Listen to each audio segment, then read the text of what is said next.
ఈ నీళ్లు నిండిన తర్వాత మొత్తం నీళ్లు పైకి వెళ్తున్నాయి. జనం ఎట్లా నడుస్తారు మేడం? 10 సార్లు చెప్పిన ఏ గారికి దృష్టికి తీసుకెళ్లిన ఈ యొక్క చెంబరు ఎవరైనా అనుకోకుండా తెలియకుండా వస్తే వాళ్ళకి ఇబ్బంది అవుతుంది.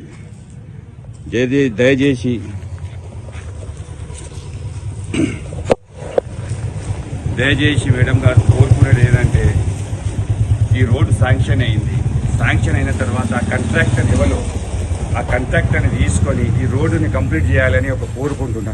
ఎందుకంటే 4 years నుండి జనం ఇబ్బంది పడుతున్నారు మేడం. ఇక్కడ గతంలో ఏ కంట్రవర్సీ ఉందో ఏదో సంథింగ్ ఏదో ఒకటి అయింది. కానీ టెండర్ అయిన తర్వాత పని ఎందుకు ఆగుతుందో దయచేసి ఒక్కసారి చేయాలి. ఆ కాంట్రాక్టర్ ఎవరో ఆ కాంట్రాక్టర్ని మాట్లాడి తొందరగా పని చేయాలని కోరుకుంటున్నా. జనం ఇబ్బంది పడుతుండ్రు. డాక్టర్ గోరేమా డాక్టర్ చౌరస్తా నుంచి మన మార్కెట్ బీఫ్ మార్కెట్ వెళ్ళే తోవ వరకు ఈ రోడ్డును దయచేసి ఎంత తొందర అవుతుందో ఆ కాంట్రాక్టర్ పేరేందో ఆ కాంట్రాక్టర్ని తీసుకొని వచ్చి ఒకసారి సైడ్ విజిట్ చేయించి ఏ గారిని కూడా కోరుతున్నా. ప్లీజ్ దయచేసి మా జనాన్ని ఇబ్బంది పెట్టకండి. 42 వాడవాళ్ళు ఈ రోడ్డు నుంచి వాడవాళ్ళే కాదు, జనరల్గా రోడ్డు ఉంది. ప్రతి ఒక్కరు నడుపుతారు సార్. మొన్న రాత్రి ఒకరు పడిపోయిండ్రు, ఇబ్బందికరంగా అయింది. నేను లేను, ఆ రోజు హైదరాబాద్లో ఉన్నాను. ఫోన్ చేసి చెప్పారు.